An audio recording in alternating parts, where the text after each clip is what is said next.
mars, les 27 États membres de l'Union européenne, prirent l'engagement de livrer à l'Ukraine 1 million de munitions, essentiellement des obus d'artillerie de 155 mm et de 152 mm, afin de soutenir ses forces armées face à l'invasion russe. Commissaire européen au marché intérieur et chargé des questions industrielles intéressant la défense, Thierry Breton finalisa, à cette fin, le plan ASAF Act Tout Support à Munitions Production, qui, doté de 500 millions d'euros, devait permettre de financer la montée en cadence de la production d'une quinzaine d'entreprises européennes. En août, à l'antenne de LCI, M. Breton affirma que l'UE était très avancé sur la livraison d'1 million d'obus à l'armée ukrainienne. L'Europe unanime soutient les demandes de l'Ukraine. Les chiffres sont confidentiels, mais on tiendra cet objectif, avait-il assuré. Seulement, le 14 novembre dernier, le ministre allemand de la Défense, Boris Pistorius, a admis que cet objectif ne serait pas atteint. Le million ne sera pas atteint, nous devons l'assumer. Je n'avais pas promis 1 million de munitions, et c'était à dessein. La vraie question à se poser, c'est si un objectif d'1 million était réaliste, a-t-il en effet déclaré, devant la presse.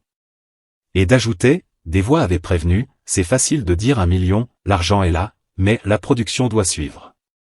Ces avertissements s'avèrent justes, malheureusement.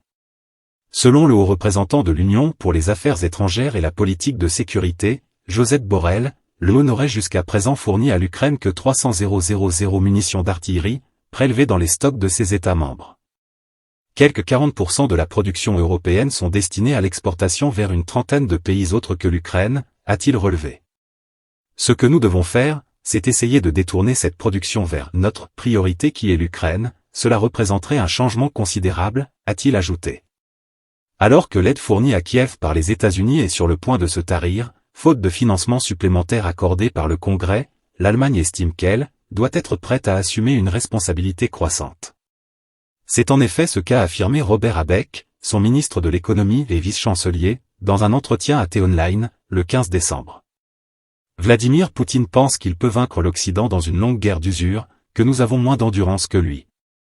Et, malheureusement, aux États-Unis par exemple, le soutien à l'Ukraine s'effondre, non pas du fait du président Biden, mais de celui des républicains. Nous devons être conscients que Poutine veut détruire l'ordre européen d'après-guerre et menace notre sécurité, a soutenu le responsable allemand.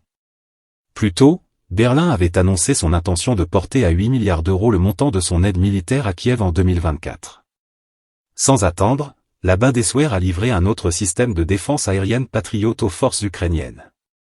Et il est question d'un nouvel effort en matière de munitions. L'information est passée relativement inaperçue. Mais le 14 décembre, le ministère allemand de la Défense a fait savoir que la commission budgétaire du Bundestag, chambre basse du Parlement, venait d'approuver un « accord cadre » pour la production d'obus d'artillerie de 155 mm destinés à l'Ukraine. Et celui-ci concerne un industriel français, dont l'identité n'a toutefois pas été précisée. Une entreprise française produira 68 000 projectiles explosifs destinés aux forces armées ukrainiennes pour 278 millions d'euros, a en effet annoncé le ministère allemand.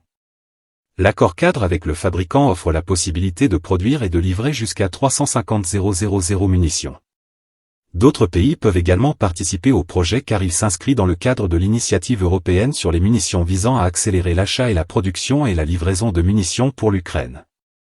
Il s'agit également d'augmenter la production européenne de munitions à long terme afin que les États membres de l'UE puissent reconstituer leur stock de munitions, a-t-il ajouté.